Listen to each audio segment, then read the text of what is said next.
नमस्कार प्यारे साथियों। मैं हूं पिंटू कुमार और आज हम बात करेंगे सोयाबीन के बारे में। अगर आप भी सोयाबीन खाते हैं तो आज ही बंद कर दें। जानिए सच्चाई। आज से 60 से 65 वर्ष पहले भारत में कोई सोयाबीन नहीं खाता था। फिर इसकी खेती भारत में कैसे होनी शुरू हुई, ये जानने से पहले आपको मनमोहन सिंह द्वारा किए गए एक समझौते के बारे में जानना पड़ेगा। साथियों, इस देश में 1991 के दौर में ग्लोबलाइजेशन के नाम पर ऐसे ऐसे समझौते हुए कि आप चौंक जाएंगे। तो समझौते ये था कि एक देश, उसका नाम है हॉलैंड, और वहाँ के सूअरों का गोबर वो भी 1 करोड़ टन भारत लाया जाएगा और डंप किया जाएगा। ऐसा समझौता मनमोहन सिंह ने एक बार किया था। जब मनमोहन सिंह को पूछा गया कि यह समझौता क्यों किया, तब मनमोहन सिंह ने कहा, हॉलैंड के सूअरों का गोबर क्वालिटी में बहुत बढ़िया है। फिर पूछा गया कि अच्छा ये बताए कि क्वालिटी में कैसे बढ़िया है, तो मनमोहन सिंह ने कहा कि हॉलैंड के सूअर सोयाबीन खाते हैं इसलिए बढ़िया है।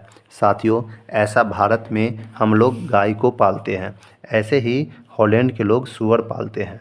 वहाँ बड़े बड़े रेंज होते हैं सूअर के लिए, लेकिन वहाँ सूअर मांस के लिए पाला जाता है।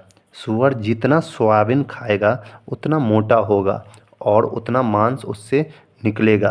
तो फिर मनमोहन सिंह से पूछा गया कि ये हॉलैंड जैसे देशों में सोयाबीन जाता कहाँ से है, तो पता चला भारत से ही जाता है और मध्य प्रदेश में से सबसे ज़्यादा जाता है।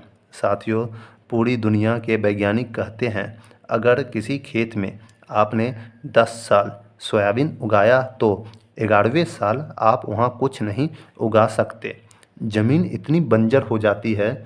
अब देखिए इस मनमोहन सिंह ने क्या किया। हॉलैंड के सूअरों को सोयाबीन खिलाने के लिए पहले मध्य प्रदेश में सोयाबीन की खेती करवाई। खेती कैसे करवाई? किसानों को बोला गया आपको सोयाबीन की फसल का दाम का ज़्यादा दिया जाएगा। तो किसान बेचारा लालच के चक्कर में सोयाबीन उगाना शुरू कर दिया और कुछ डॉक्टरों ने रिश्वत लेकर बोलना शुरू कर दिया कि यह सेहत के लिए बहुत अच्छी है, आदि आदि। जैसे आजकल कई प्रसिद्ध सुपरस्टार पान पराग, विमल, राजश्री आदि का प्रचार अपने लाखों करोड़ों रुपए के लिए करते हैं। तो इस प्रकार भारत से सोयाबीन हॉलैंड जाने लगी ताकि उनके सूअर खाए, उनकी चर्बी बढ़े और मांस का उत्पादन ज़्यादा हो।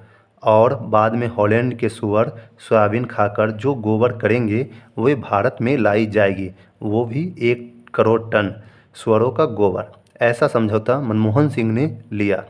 और ये समझौता एक ऐसा आदमी करता है जिसको इस देश में बेस्ट फाइनेंस मिनिस्टर को का अवार्ड दिया जाता है और लोग उससे बहुत भारी अर्थशास्त्री मानते हैं। सोयाबीन हमारे स्वास्थ्य के लिए हानिकारक है। सोयाबीन दाल के रूप में या तेल के रूप में शरीर को कभी हजम नहीं होता। सोयाबीन का आप कुछ भी खाएं, शरीर उनको हजम नहीं कर सकता, क्योंकि सोयाबीन को पचाने के लिए जो कुछ भी एंजाइम चाहिए वो हमारे शरीर में नहीं होते। सोयाबीन को पचाने की ताकत सिर्फ डूकर यानी सूअर में है और किसी में नहीं है।